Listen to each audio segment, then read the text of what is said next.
Hello, you are welcome once again to my YouTube channel. My name is Alan and I'm from Uganda. Right now, I'm living in Budapest, Hungary.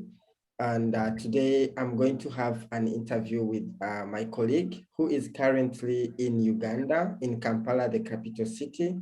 And we have been friends for a couple of years now, and we have a quite interesting topic that we want to talk about today. Today we are going to talk about something which is, which everyone knows because it's been going on for now 2 years. Me and Nicole, we have been friends for quite some years, and today we have a different topic, actually something that everyone understands because it's been going on for now 2 years and some months.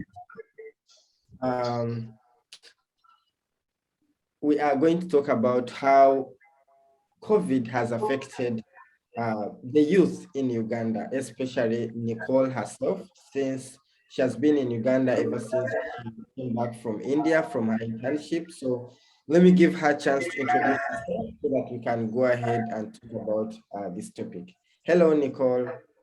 Hi, Alan. Thank you so much for inviting me to your channel. I'm very, very glad and happy to be here. Yeah, I've known Alan now for quite some time, I think like almost 3 years. So we definitely have a long travel history together.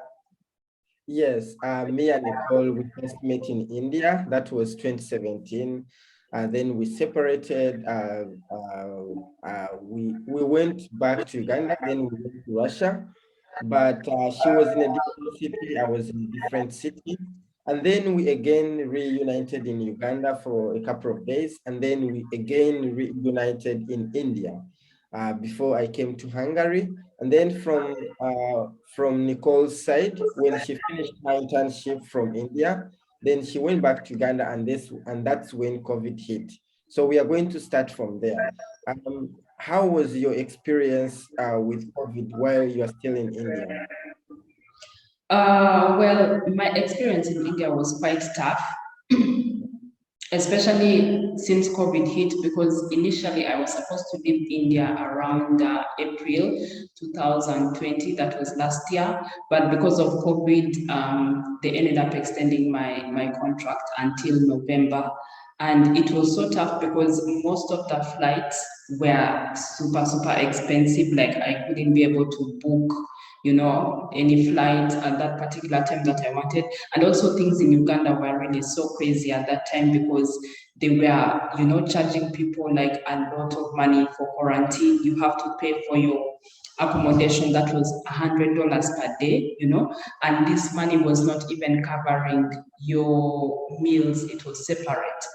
So it was very, very tough. I didn't come back to Uganda around April, that time that I was meant to come. So I ended up pushing my time until around November. That's when I left India.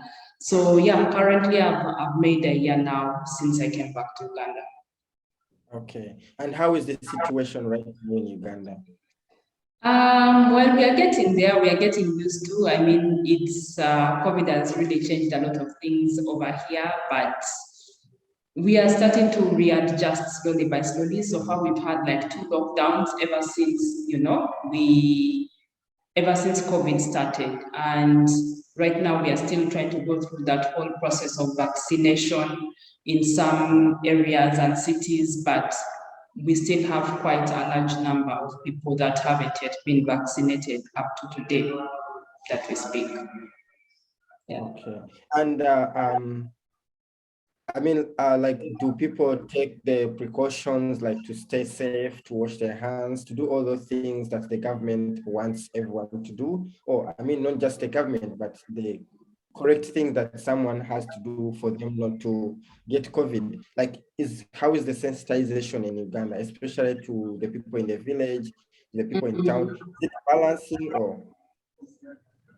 Yeah, well, the sensitization has been there. Like the government has also done its part really in terms of sensitizing people. However, now that people have reached this stage whereby they're kind of tired of following those procedures. So even when you walk, on the streets, you go downtown, you'll still find so many people not wearing masks. You'll still find so many people not washing their hands or sanitizing, things like that. But when you go maybe like to more public places like the banks or hospitals, then there, of course, it's a must. You have to enter those places when you're wearing a mask. So the government came up with an announcement, like they've been talking about it for quite some time on radio, and they were saying that by next year, January, everyone, whoever has not been vaccinated, will not be able to access certain places in the city. For example, if you want to go downtown or if you want to go to the hospitals, you'll be required to produce your COVID-19 vaccination certificate. So yeah, I think it's kind of putting some people as well on panic and making them to go ahead for the vaccine. Yeah, but we still have quite a number of people who are still pending. Okay, and are you vaccinated yet? Yes, actually, I got my first shot on Friday just last week. So I'm going to have my second shot at the end of this month. Okay, congratulations. Because even me, I got vaccinated, but of course, still we have to keep safe and take the precautions, because still, even when you are vaccinated, you can still get COVID. Yeah, It's just that's it's better when you are vaccinated, because I mean, then COVID won't hit you that much compared to someone who is not vaccinated. Yeah, true. And then talking about the situation and how has COVID affected you as a person in Uganda? Well, COVID has affected me in so many ways. I can say both negative and positive. Well, on the negative side, like last year when I left India, initially I had plans to travel, but because now with everything that happened, I couldn't proceed with my plans as expected. So I ended up remaining here. However, on the positive side, it has helped me, first of all, to get jobs, that I never even thought I would get, because I was so scared and nervous to come back home that time after leaving India, because I didn't know where I was going to begin from, what I was going to do. But now, I've done, like I have opportunities. Actually, there are some jobs that I'm doing currently, like so far, like 2 jobs that I got on LinkedIn, and I never even applied for them. I never did any interviews for them. I was directly hired. So on the positive side, I can say that, yeah, it has also helped me to manage to get different opportunities here in my country. Okay, so what exactly are you doing right now? Like, what job are you doing? Yeah, so at the moment, I work for an Indian company. It's based in Mumbai, but I work for them here in Uganda as a technical recruiter. So I happen to recruit so many people on behalf of the UN. They partner with the UN as an organization. So I've recruited quite a number of people on behalf of the UN. And I also have some other company that I work for still as a technical recruiter for a Canadian company as well. And then I have some other one based in Denmark where I work as an HR manager. Then the last one, I happen to work as a career coach, more like a consultant for a company based in both Sweden and Estonia.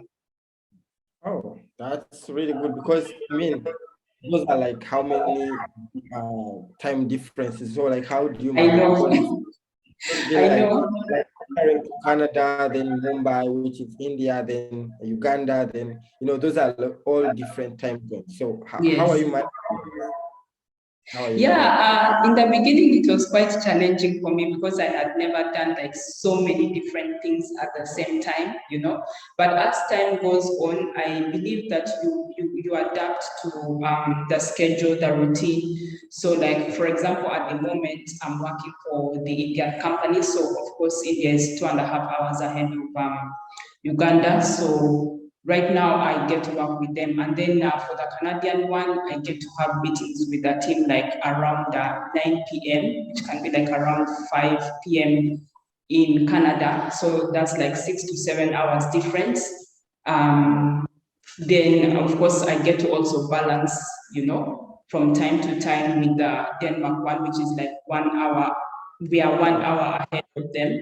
So I'm able to still do it at the same time because the jobs like are not that demanding and they don't really clash my schedule. And then I get to do that consultation like on my free time basis when people consult me for my services and pay for my services, then I get to do it as well on my free time. Yeah. That's really, I mean, it's really so good. Yeah, Thank because you. I don't know if I could manage, because I'm just here and I'm just dealing with one time zone, which is Europe, but still it can be complicated for me. So I that, know. yeah. And so how are you helping people, like building their CVs or profiles or connecting them to jobs? Like how do you manage to do that in terms of recruiting? Like what are the things Mhm. that you advise your colleagues in order to get like those good jobs? Yeah, well, a few hints that I normally give people, especially like people who approach me for like that are consulting for my services and they want me to work on their CVs or their LinkedIn profiles. I always tell them to tailor their CVs first of all to the different job descriptions that they are applying for, and they have to make sure that these their CVs have got a lot of keywords that match the job description. So now it's not just a matter of copy and paste, copying and pasting the job description, but it's how you relate your previous experiences with what the job is looking for, as well as including those keywords. So when you have those keywords, it becomes so much easier for you, first of all, not to be rejected by a system that so many recruiters use called applicant tracking system. I do the same as well. I give the same advice also on LinkedIn because LinkedIn, just like YouTube, it also has an algorithm. So if your profile has got very many keywords, then the algorithm is able to push your profile to very many recruiters, to very many CEOs to be contacted for different opportunities. And that's how I've also been able to land different opportunities with these different companies as well. Yeah. Oh, understand. Yeah, thank you so much for that. Yeah. Quick advice. And I think our viewers are really like getting to know how much COVID has changed people's lives, like yourself, because it is something which came to us by surprise, and of course, Yes. some people have really learned a lot.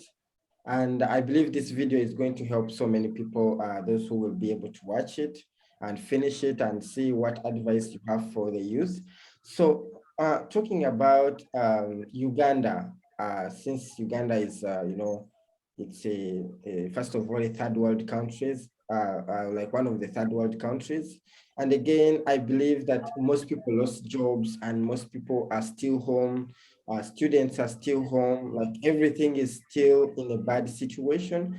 How are people, how have they managed like to switch or to, to understand that you can still work from home, you can still find something which you can benefit from while you are home. You don't need to walk from one office to another. Like, is this something that Ugandans have learned or have realized that it works, or people are still waiting for the offices for open, etc. Yeah. Actually, ever since COVID broke down or came into our lives, a lot of things, as I said earlier, have really changed. And one of the common things that I noticed here in Uganda, for example, even among the youths, so many of them usually live like hand to mouth. You understand? In a sense that they just have this one particular job that they rely on, month to month salary. But very many people have tried their best now to readjust their lifestyle by trying to incorporate other different kinds of businesses, you know, just to bring that extra source of income, because now they cannot just rely on one income source. And very many people have also lost their jobs very many people whose salaries have been increased, and probably they have huge responsibilities. So this has made them to think to another level to try and come up with maybe their own personal businesses. And also some people or some companies as well are trying to adapt to that whole new system of working from home, because this was something that was not really so common here. But now we do have quite a number of people that are trying to embrace the whole work from home module. Although just because, again, we still face the huge challenge of internet costs, that still remain high, the taxes. But yeah, people are still trying to manage that transition slowly by slowly. Okay, that's nice to hear.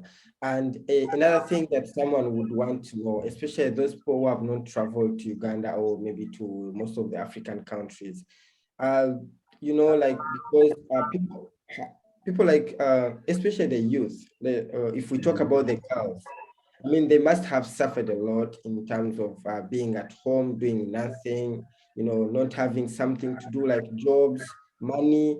So like, which problems do you think that most youth have suffered or have gotten themselves into when we are talking about the youth, like the girls and the boys, in your own experience, like what have you seen that has been caused because of COVID?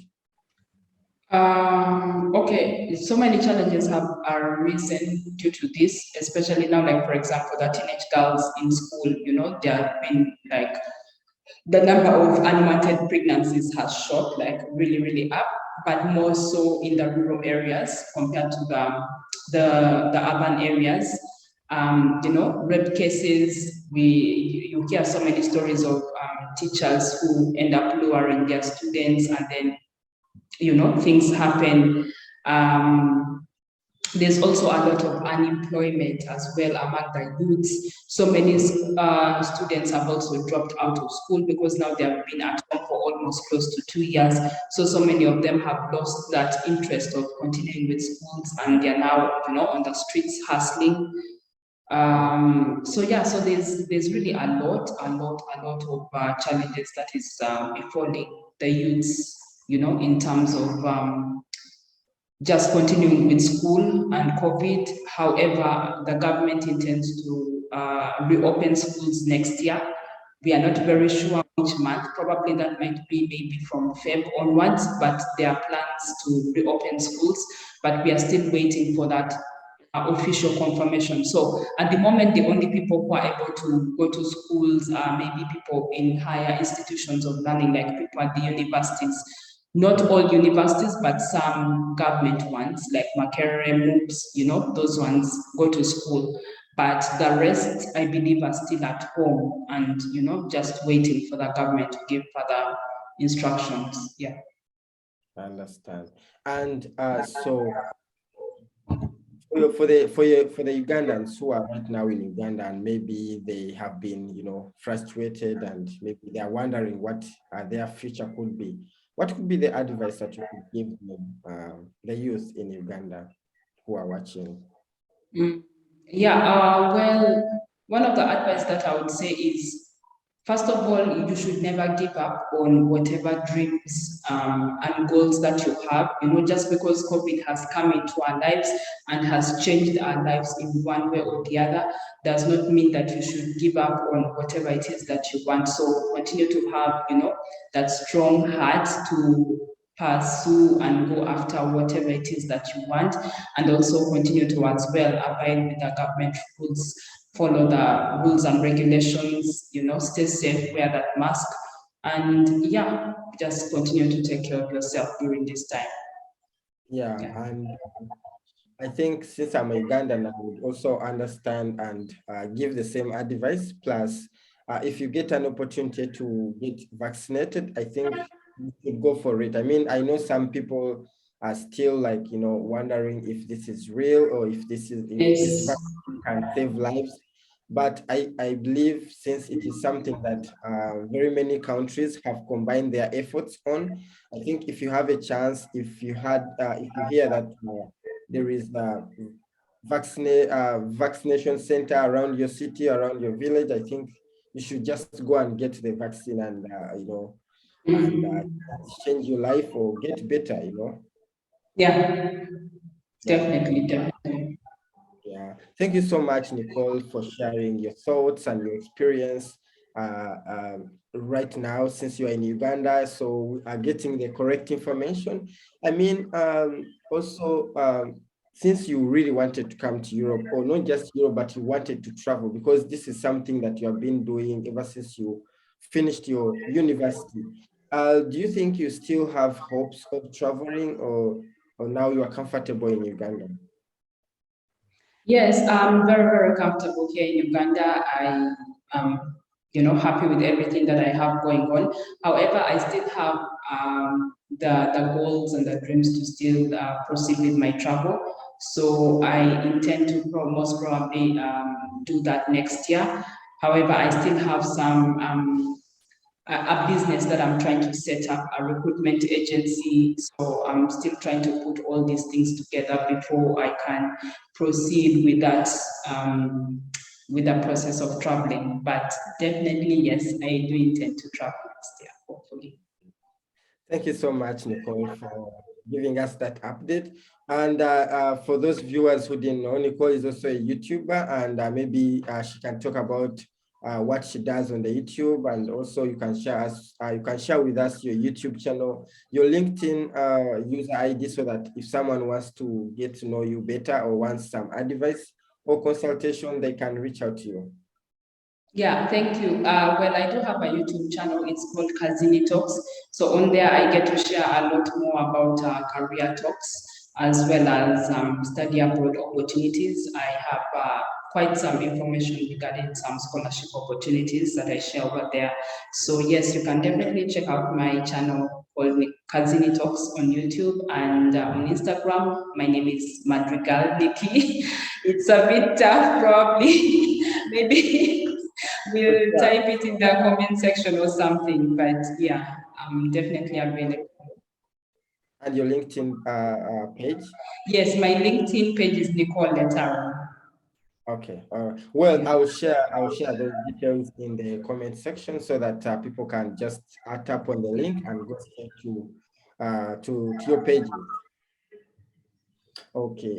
Thank you so much once again, Nicole. And it was my pleasure to host you on my YouTube channel. I believe you have put faith in a lot of people, especially those in Uganda and outside Uganda. And once again, people should stay safe and should get vaccinated, and they should start looking for ways of working from home, since so many offices are still closed. And of course, some of the offices, they really can't change from working to office to working from home. So if you have been working for such company, I think it's better you look for other ways of surviving, Yeah, getting your own opportunities, like from work to work from home, or there are so many things that you can do, and as you wait for the situation to come down. yeah, definitely. Thank you Definitely. so much, Nicole, and we really appreciate your advice that you gave us. I hope it's going to work for a lot of people. And if there is any last word that you would want to share with us. Yeah. I don't think I have any. I just anyway want to thank you so much for the opportunity for hosting me over here. And yes, I'm definitely available for whatever opportunity or assistance will be needed from my side. All right. Thank you so much, Nicole, and be blessed. Thank you. Bye.